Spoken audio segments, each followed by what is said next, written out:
আগে বাবা মার জায়গাটা দিয়েছি। কেন জানো?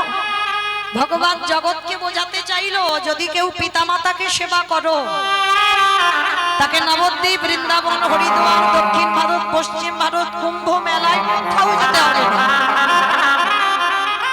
ভগবান বলছে আমি সারা জীবন সেই ভক্তের দুয়ারে আমি বন্দী হয়ে যাই। আচ্ছা মায়েরা, একবারও কেউ এখানে এতজন ভক্ত আছেন হৃদয়ে হাত রেখে বলতে পারবেন লাখ টাকা খরচা করে দুর্গা পূজা করেছি আমরা, হাজার হাজার টাকা খরচা করে বাবা লক্ষ্মী পূজা, কালী পুজো করলাম, এখানে একজনও ভক্ত বলতে পারবেন বছর অন্তর একবার জীবিত ভগবান পূজা করেন? কেউ বলতে পারবেন যে আমি জীবিত ভগবান পূজা করি? করি না বাবা। পাথরের মূর্তি সেবা করো, কাঠের মূর্তি সেবা করো, মাটির মূর্তি সেবা করো, আর যে ভগবান কথা বলতে পারে, যে ভগবান খায়, সেই ভগবানকে খাওয়াই না। ভগবান বলছে কোন ভক্তকে আমার কাছে আসতে হয় না, যদি জীবিত ভগবান বছর অন্তর কেউ সেবা করতে পারে। লাখ টাকা খরচা করে নয় বাবা, শুধু একটু বাবা মা বা শ্বশুর শাশুড়ি যাদের আছে, যারা হারিয়ে ফেলেছো তাদের কথা বাদ দাও, যাদের আছে তাদের চরণ ধরে আমার নিবেদন, একটু বাবা মাকে আসনে বসিয়ে নিজের হাতে চরণ যুগল ধৌত করে একটু গলায় মালা দিয়ে চরণে দুটো ফুল দিয়ে বছর অন্তর একবার যত্ন করে একটু খাইয়ে দিও। ভগবান বলছে সে যদি সারা দিনে 24 ঘন্টায় আমায় না ডাকে, তথাপিও জীবিত ভগবান পূজা করেছে মানে আমি সারা জীবন সেই ভক্তের চরণের দাস হয়ে থাকতে বাধ্য। নিতাই গৌর প্রেমানন্দে হরি হরি। তো আজকে রাজস্বই যজ্ঞে ওই জন্য আমার ভগবান পা ধোবার দায়িত্বটা নিয়ে সমাজকে শেখালো, আমি ভগবান হয়ে যে কর্ম করছি তোরাও দেখে সে। ভগবান শুধু পা ধোয়াইনি, আরো একটা রাজস্বই যজ্ঞে কাজ করেছিল। ভক্তরা যারা যারা প্রসাদ পেয়েছিল আমার কৃষ্ণ দয়াময় নর্দমায় ফেলেছি, শুধু নর্দমায় ফেলেনি বাবা, আরো একটা কর্ম করেছি। ওই সাধুগুরু বৈষ্ণবরা যে প্রসাদ পেয়েছে পাতাতে এঠেগুলো লেগে আছে, আমারে ভগবানের আড়ালে যেখানে ভক্তের এঠো পাতাগুলো নর্দমায় ফেলে আমার কৃষ্ণ দয়াময় ওই পাতা থেকে এঠোগুলো তুলে নিয়ে আমারে ভগবান সর্বঙ্গী অঙ্গেলে পড়ে করে বলে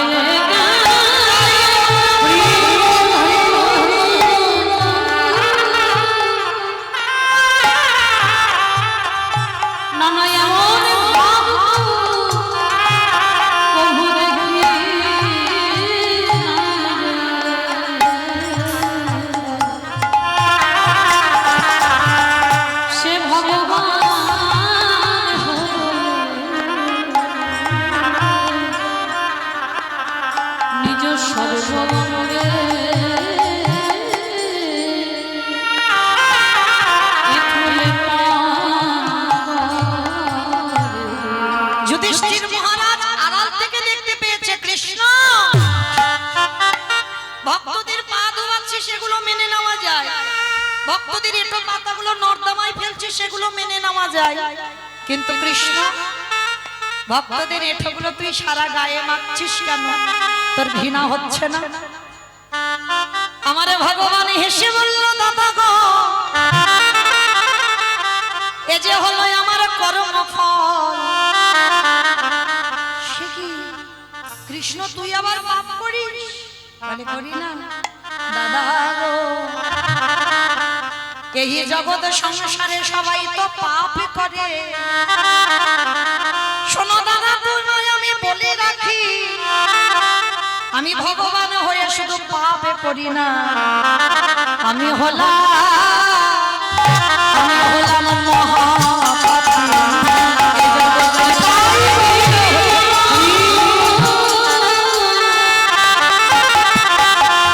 আমি সমান বিচার করি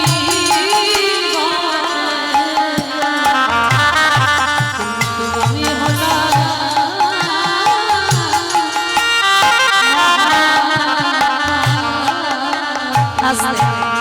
যুধিষ্ঠির মহারাজ প্রশ্ন করল, কৃষ্ণ তুই নিজেকে মহাপাপী বলছিস কেন? কি এমন পাপ করেছিস?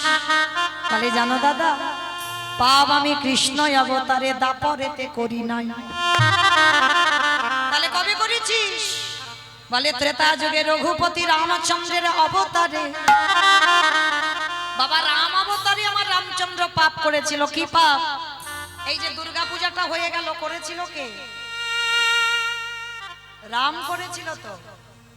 অকাল বোধন যে পূজাটা হলো অকাল বোধন, তো এই অকাল বোধন কেন করেছিল? রাবণকে মারবার জন্য। নবমী তিথিতে রাবণ বধ হয়েছিল। তাহলে ওই রাবণকে বধ করবার জন্য কিন্তু রামচন্দ্র দুর্গা পূজা অকাল বোধন করলো।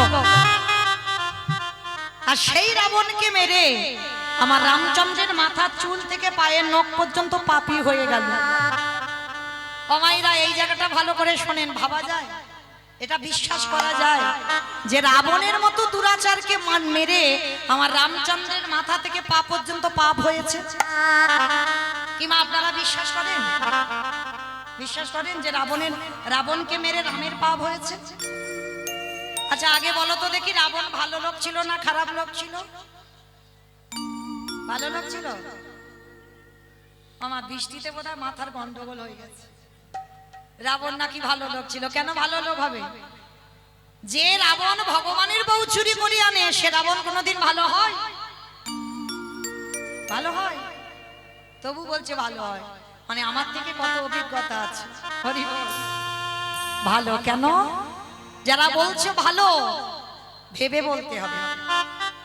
নারী জাতিকে হরণ করেছে মানে খারাপ তা নয়। নারী তো শুধু ভোগের নয় বাবা। নারী কি শুধু ভোগে? যদি কোনো পুরুষ মনে করে নারী ভোগেরও, সারা জীবন নারী ভোগ করে যায়। নারী ভোগের নয়, নারী সাধনার, নারী ভজনের, নারী আরাধনা। এই জগতে নারী জাতি হলো পূজনে। যদি বলো কেন, আমার কথা নয়, আমার কোনো কথা বিশ্বাস করতে হবে না, গ্রন্থে প্রমাণ আছে। দেখো, অসুরীদের অত্যাচারে যেদিনে দেবতারা স্বর্গ ছাড়ে, আমার দশভুজা দুর্গা যদি 10 হাতে অসুরী নিধন না করত, তাহলে দেবতারা যেত।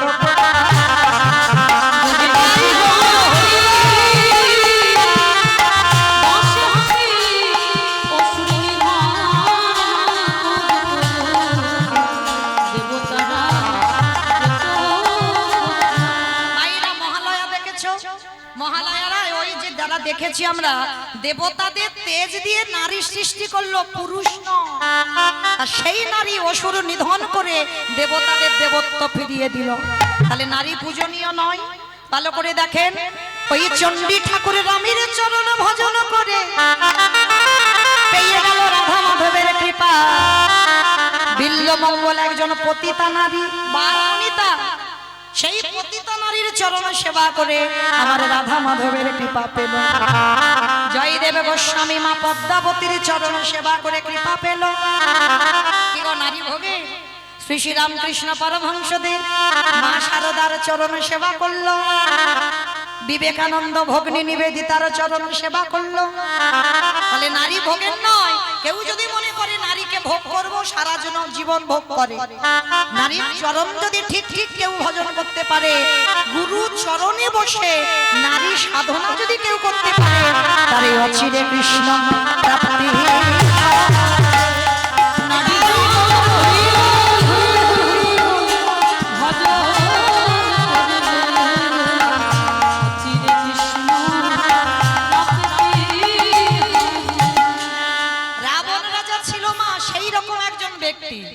রাবণের বাইরেটা কঠিন ছিল, কিন্তু ভিতরটা নয়।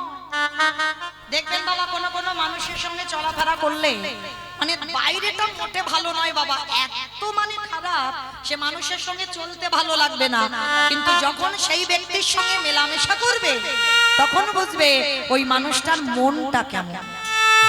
রাবণ ছিল তেমন চরিত্রের মানুষ। সীতামাকে তুলে এনে রাখলো কোথায়? কোথায় মা? অশোক। অশোক বনে রাখলো না? এখানেই তো উত্তর বেরিয়ে গেল। দেখেন, অশোক, যেখানে শোকের ছায়া লাগবে না সেইখানে সীতামাকে বন্দী করলো। তাহলে যে রাবণের 10,000 বউ ছিল, তাহলে বাবা প্রয়োজন ছিল না সীতামাকে অশোক বনে রাখার, তার একটা ঘরে রাখতে পারতো তো, কিন্তু রেখেছিল কি না? সীতামাকে তো ভোগ করার জন্য নয়। ওই সীতামা হলো ভব পারাপারের তরণী। ভালো করে তত্ত্বটা বোঝো। আমার তরণী মানে কি গো? নৌকা। বেশ, আচ্ছা বলো তো, এই নদীর ঘাটে যদি একটা নৌকা বাঁধা থাকে, ভালো করে যারা কীর্তন বোঝো তারা উত্তর দিতে পারবে, আর যারা বোঝো না বলতে পারবে না। ওই নদীর ঘাটে যদি নৌকা বাঁধা থাকে, হঠাৎ বাবা যিনি নৌকাটা চালায়, নৌকাটা তীরে রেখে কোথাও খেতে যাক বা ঘুরতে যাক, আর হঠাৎ যদি কেউ কোথা থেকে এসে ওই নৌকাটা ভাঙচুর করে, মাঝির কানে যদি একবার চলে যায়, ওই মাঝি ছুটে আসবে না মা দেখতে যে তার নৌকাটা ভাঙছে? দেখি আসবে কি না? বুঝতে পেরেছ আমার কথা? নাকি আমি বলছি শুধু শুনে যাচ্ছ? তলিয়ে গেছে ভিতরে? বেশ, সীতা যদি নৌকা হয়, আর এই নৌকাটা চালাই কে বলো? কে চালায় নৌকাটা? ড্রাইভার চালায়? নৌকা ড্রাইভার চালায়। অবস্থা দেখেছে? মাঝি তো চালায়। মাঝিটা কে? রামচন্দ্র। বেশ, এই ওই যে বললাম নারকেল, ভিতরে যাও।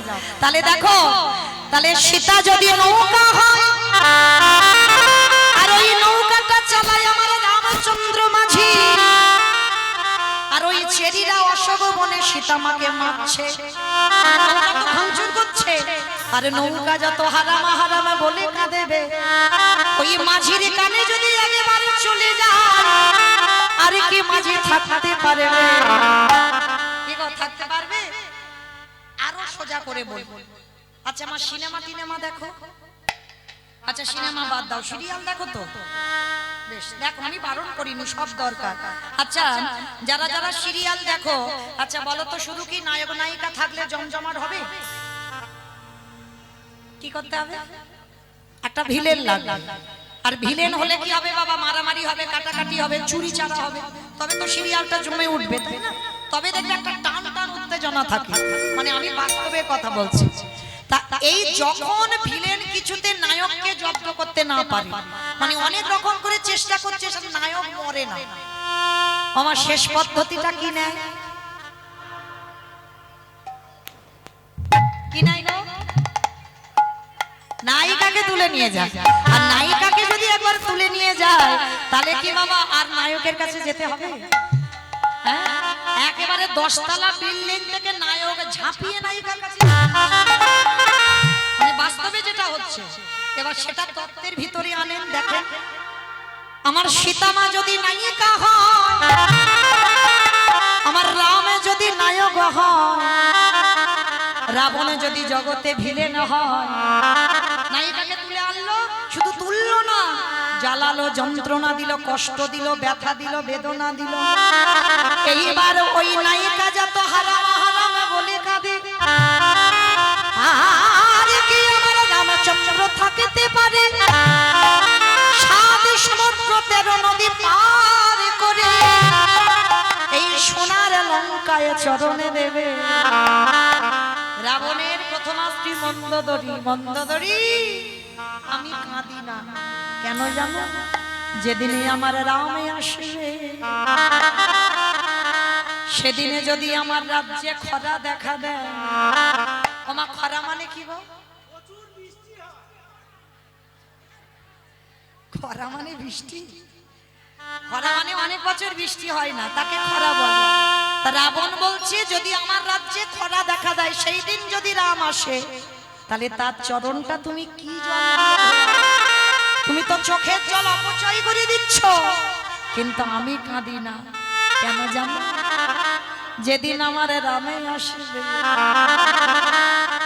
ওই রামের চরণ দুখানা হৃদয়ে ধরে খালি বিলি নদী নালার জল, সেদিন আমি কি করবো জানো মন্দ ধরে? ওই রামের দুখানা চরণ ধরে আমার চোখের জলে চরণ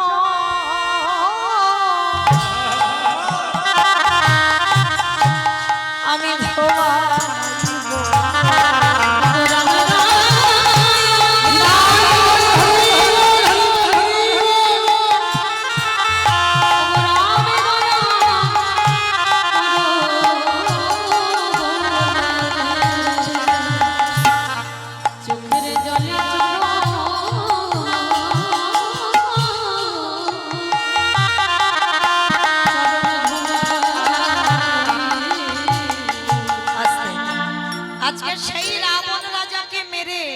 আমার রামচন্দ্রের সর্বাঙ্গটা পাপী হলো, মাথা থেকে পা পর্যন্ত পাপ হলো।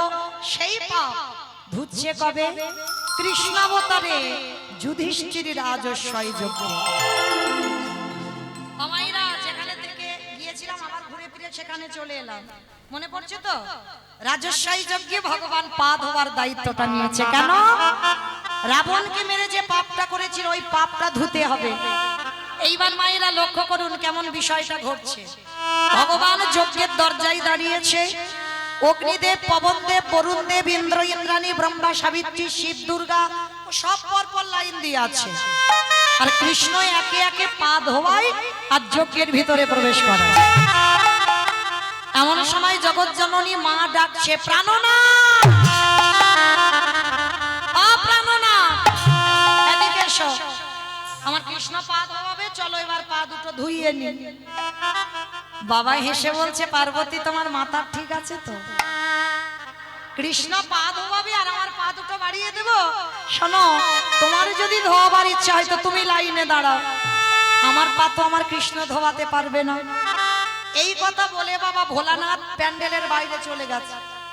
মানে রাজস্বয় যজ্ঞে যে প্যান্ডেল ছিল, প্যান্ডেলের বাইরে চলে গেছে আর কৃষ্ণ পা ধোয়াচ্ছে, কিন্তু কৃষ্ণের চোখ তো ঘুরে ঘুরে বেড়াচ্ছে। কে কি করে দেখি। কে গো মায়েরা, আমি উঁচু জায়গায় দাঁড়িয়েছি, মনে করছেন আপনারা আমি সব দেখতে পাচ্ছি? আমার চোখে ধুলো দেওয়া যায়। কে কীর্তন শুনছে, কে শুনছে না, কে গল্প করে যাচ্ছে, কে পাখার বাতাস খেয়ে যাচ্ছে, আবার কে সন্ধ্যে থেকে এসে দেখছি। নিজে চোখে দেখছি, কিন্তু বলবো না কোন দিকে আছে।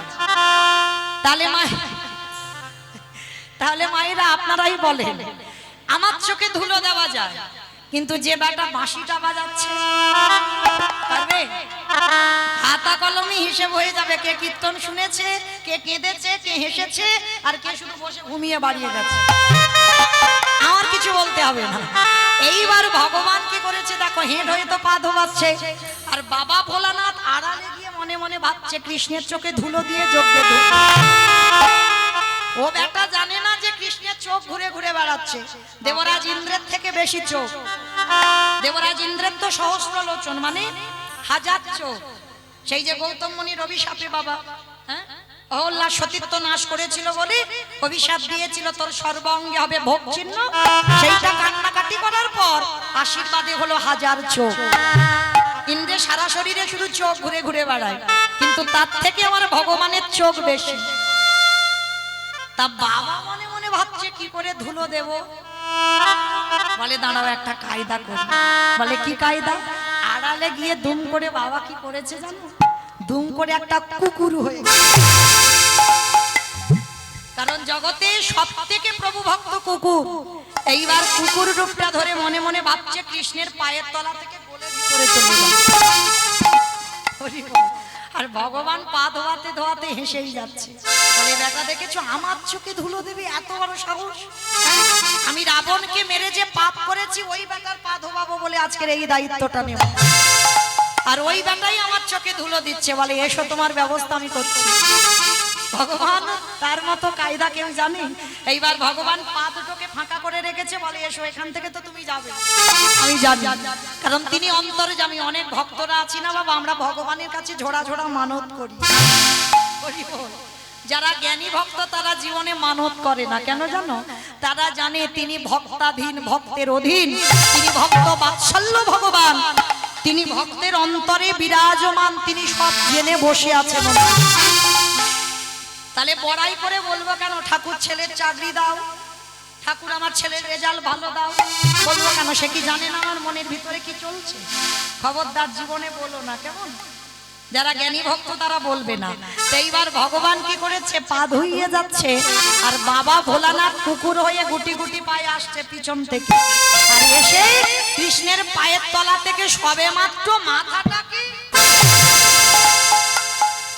আর যেই না মাথাটা কৃষ্ণ দুটো হাঁটু নিয়ে কুকুরের কানের কাছে। এইবার দেখ কেমন লাগে। আর কানের কাছে কুকুরে চেপে ধরলে কুকুর কি করবে? কেউ কেউ করবে না? বারবার বলছে কৃষ্ণ ছেড়ে, কৃষ্ণ ছেড়ে, কৃষ্ণ ছেড়ে, বলে ছাড়বো বলে ধরি নাই। হে বৈষ্ণব আমি গোসাই,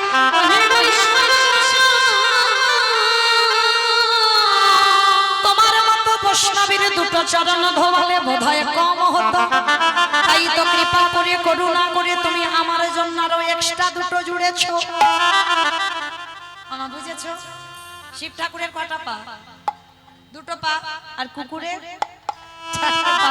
ভগবান বলছে হে বৈষ্ণব, তোমার মতো বৈষ্ণবের দুটো পা ধোয়ালে আমার কম হতো। রাবণকে যে মেরে পাপ করেছে, ওই জন্য তো তুমি আমার জন্য আরো এক্সট্রা দুটো জুড়েছো। এবারে দাও দাও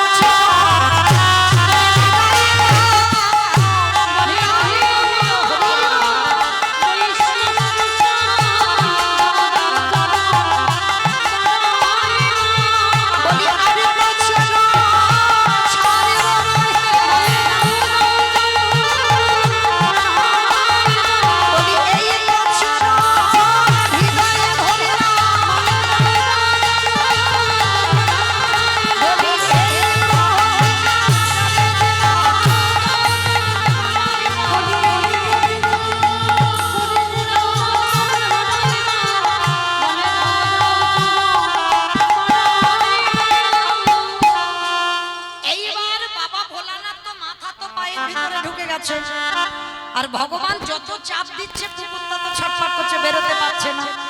ভগবান কি করেছে মা, মোটা একটা দড়ি নিয়ে কুকুরটাকে বেঁধেছে। রাজস্বই যজ্ঞে সবাই দেখে যাচ্ছে, ভগবান একটা কুকুরকে নিয়ে মেতেছে। আর কুকুরটা যে কি সবাই বুঝতে পারছে না। আর বাবা নিজ রূপে আসতে পারছে না, মা একটা প্রেস্টিজের ব্যাপার, সম্মানের ব্যাপার, আর নিজ রূপে আসতে পারছে না। এইবার ভগবান কি করেছে, যেই না কুকুরের পেটে বেঁধেছে, চারটে পা ছটফট করছে। ভগবান বলে এবার পায়ের ব্যবস্থা করতে হবে। চারটে পা এক জায়গা বেঁধে দিয়েছে। আর যেই কুকুরের পা বেঁধে দিল, আর কিছু করতে পারবে কুকুর? শুধু ধুলাইয়ে গড়া গড়িয়ে যায়, আর কৃষ্ণ কৃষ্ণ বলে কাঁদে। কৃষ্ণ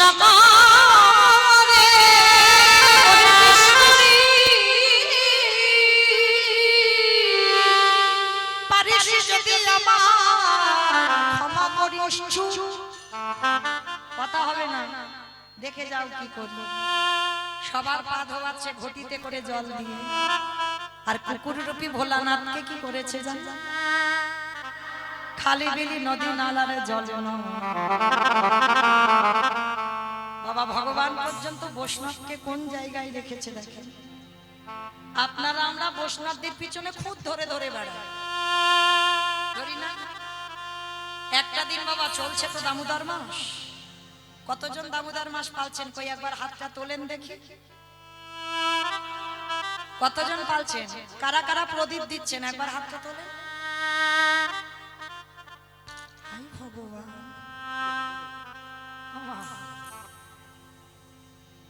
এই এতজন ভক্তের মধ্যে ওই একটা দুটো তিনটা হাত অসহ্য।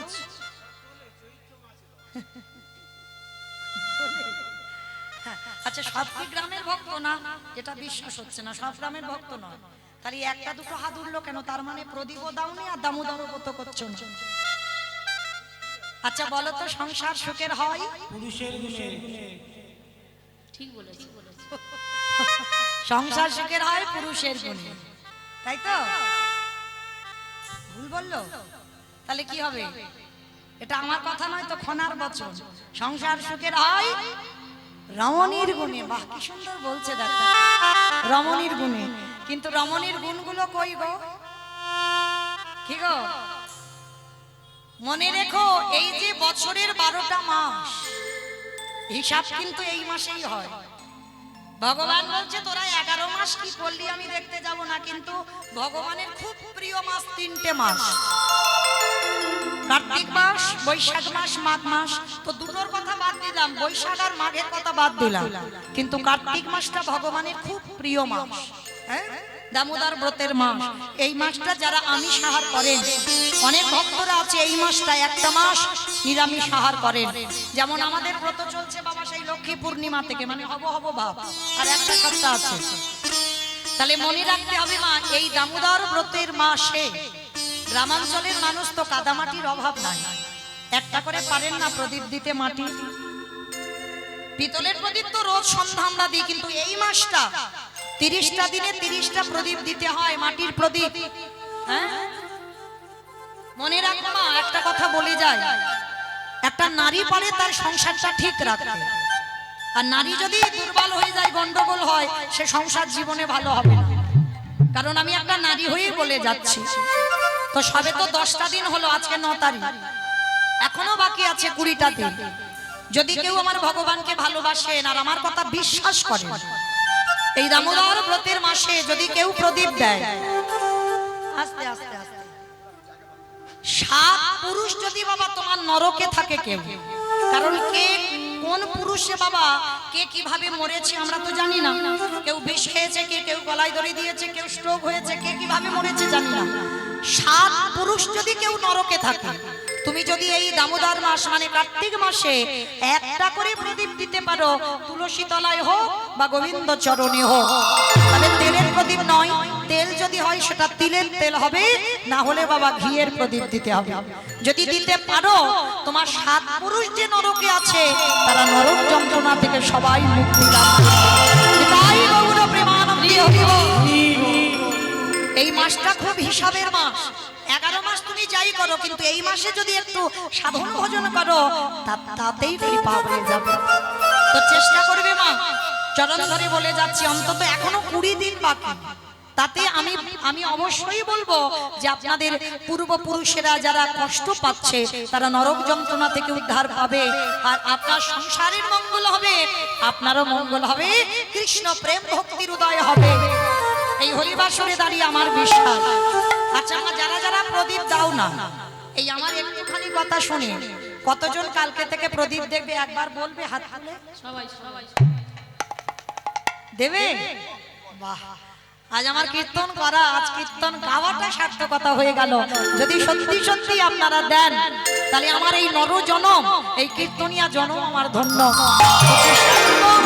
আমি এই যে ব্রত পালন করি, আমার মধ্যে যত পূর্ণ সঞ্চয় যদি একটুও করি, আমি সব কিছু যারা কালকে থেকে দীপদান করবেন, আমি আমার রাধা রানীর কাছে বলে গেলাম, সবটাই আপনাদের জন্য দান করে দিলাম। তো মায়েরা, আচ্ছা বলো তো কোথায় ছিলাম? সে গন্ডগোল হয়ে গেছে।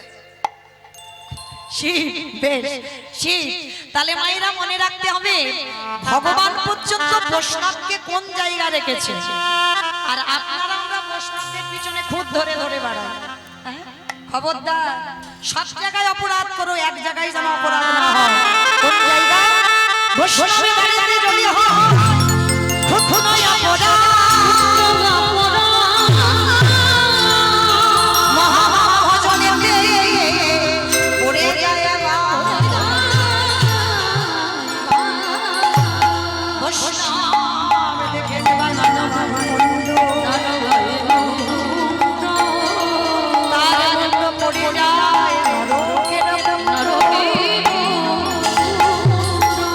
বৈষ্ণব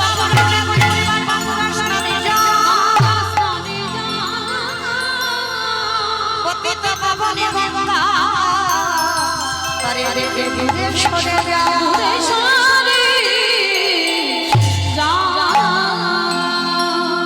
তাহলে মায়েরা চরণ ধরে বলে গেলাম যেন লোকের প্ররোচনায় পড়ে যেন চপল গোপালের মতো তোমরা অপরাধ করে ফেলো না। যেমন গোপাল কি করেছিল বাবা, নিজের ইচ্ছাতে করেছিল। ওই তর্কলঙ্কা বাচস্পতি এসে কানে লাগালো যে নিমাই হরিনাম করবে, করুক। শিবাসের ঘরে দরজা বন্ধ করলো কেন? আর তাতেই তো খেপে গেল ওই চপল গোপাল। আর তাতে কি করলো, শিবাস বৈষ্ণব ছিল আর তার ঘরে মদের হাড়ি, ছাগলের মাথা, জবার মালা গিয়ে ঝুলিয়ে দিল। আর তাতে কি হলো পরিণতিটা, সর্বাঙ্গে গলিত কুষ্ঠ ব্যাধি নিস্তারিণী দূর দূর করে বাবা সংসার থেকে বের করে দিল। তাহলে লোকের প্ররোচনায় পড়েও যেন বৈষ্ণব অপরাধী আমরা না হই, কেমন? তো আজকে সেই ভগবান ওই বৈষ্ণব রূপী কুকুরের চারটে চরণ ধরে একটু একটু করে চোখের জল শিব ঠাকুরের চরণে দিচ্ছে। কারণ বাবা আমরা যেমন শিব ঠাকুরের ভক্ত, আমার ভগবানও তো কারোর ভজন করে। কার ভজন করে জানো? পরম বৈষ্ণব বাবা ভোলানাথ। আমার ভগবান কৃষ্ণ বাবার চরণ ভজন করে।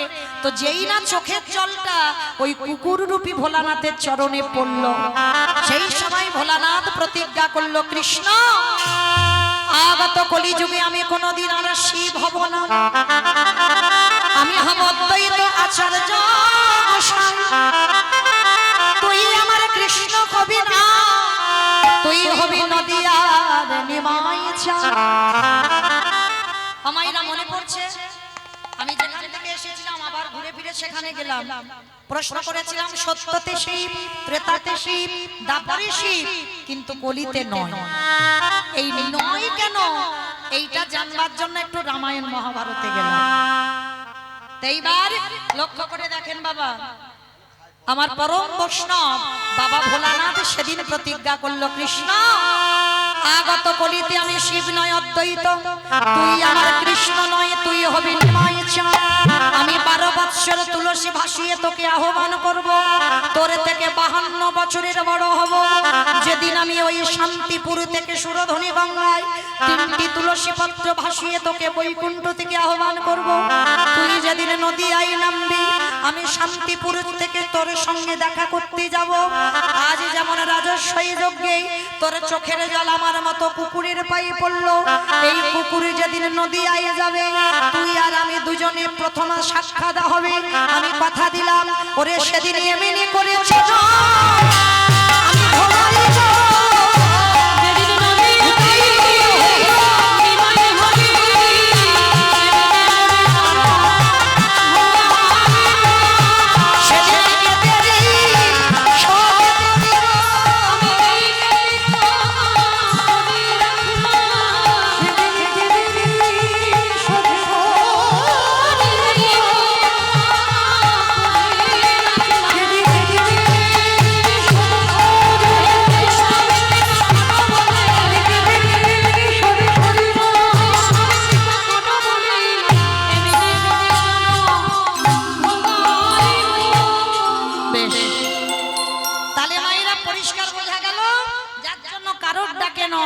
অদ্বৈত আচার্যের ডাকে এলো।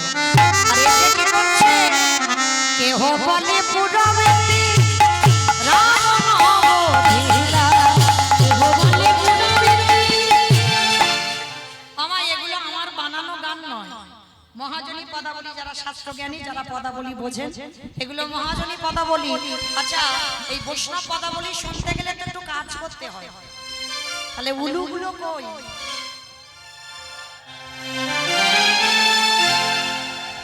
কেহ বলে পুরবতী রাম অবধিলা, কেহ বলে পুরবতী আমার গোলামি,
যে